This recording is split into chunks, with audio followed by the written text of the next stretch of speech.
शीशे की तरह टूट गया चीन और अमेरिका का सपना जब मोदी के सामने ताकतवर देश सिर झुकाकर खड़े हो गए।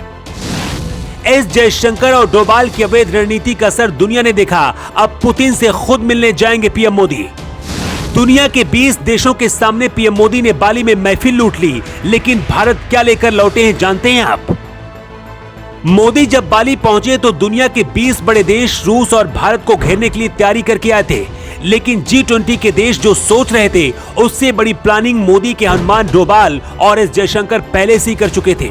यही वजह कि जब एस जयशंकर और डोभाल ने अपना ब्रह्मास्त्र पीएम मोदी को दिया तो दुनिया के 20 बड़े देश भारत के सामने सिर झुकाकर खड़े हो गए। G20 की बैठक में रूस के राष्ट्रपति व्लादिमीर पुतिन को भी शामिल होना था, लेकिन वो नहीं आए और अब खुद पीएम मोदी अपने दोस्त पुतिन से मिलने के लिए रूस जाने वाले हैं।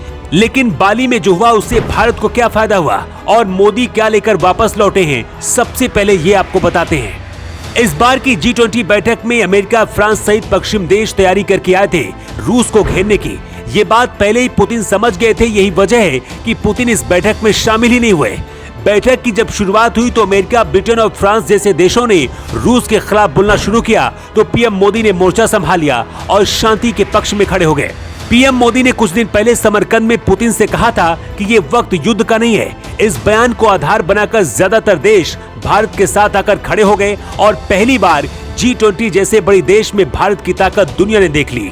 ब्रिटेन के प्रधानमंत्री ऋषि सुनक ने मोदी से मिलने के बाद 3000 भारतीयों को वीजा देने का ऐलान कर दिया है।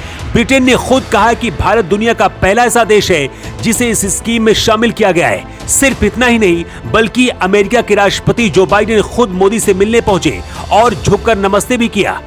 G20 का ये हथौड़ा भारत को मिल गया है। इसका मतलब ये है कि अगले साल दुनिया के सबसे ताकतवर 20 देश भारत में आएंगे और एक टेबल पर बैठकर बातचीत भी करेंगे। पीएम मोदी चीन के राष्ट्रपति शी जिनपिंग से मिलना नहीं चाहते थे, लेकिन शी जिनपिंग खुद पीएम मोदी से आकर मिले और अभिनंदन भी किया। जानकर आपको हैरानी होगी कि ये सब कुछ जब चल रहा था, हर वक्त साय की तरह अजीत डोभाल और एस जयशंकर पीएम मोदी के साथ मौजूद थे। इसे कम शब्दों में कहे तो बाली में पीएम मोदी ने जो किया उसकी प्लानिंग बहुत पहले ही डोभाल और एस जयशंकर ने की थी। यही वजह है कि जो सपना लेकर चीन और अमेरिका आए थे वो सपना शीशे की तरह चकनाचूर हो गया। पीएम मोदी भारत लौट आए हैं, लेकिन इस बार पूरी दुनिया ने एक बार फिर से देख लिया कि अगर कोई देश विश्व गुरु आगे बन सकता है तो वो सिर्फ भारत ही हो सकता है। इस बैठक में पुतिन नहीं शामिल हुए। अब खुद पीएम मोदी रूस जाने वाले हैं व्लादिमीर पुतिन से मिलने के लिए। पुतिन और मोदी की मीटिंग बहुत खास होने वाली है और इसके बाद रूस यूक्रेन का युद्ध भी खत्म हो सकता है। आने वाले वक्त में भारत रूस के साथ और भी ज्यादा व्यापार बढ़ा सकता है।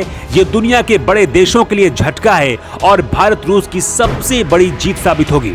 बाली में G20 की समिट में पीएम मोदी ने भारत की जो ताकत दुनिया के सामने दिखाई है, उसे लेकर आपका क्या कहना है? अपना जवाब आप कमेंट बॉक्स पर लिखकर बता सकते हैं। Bureau report.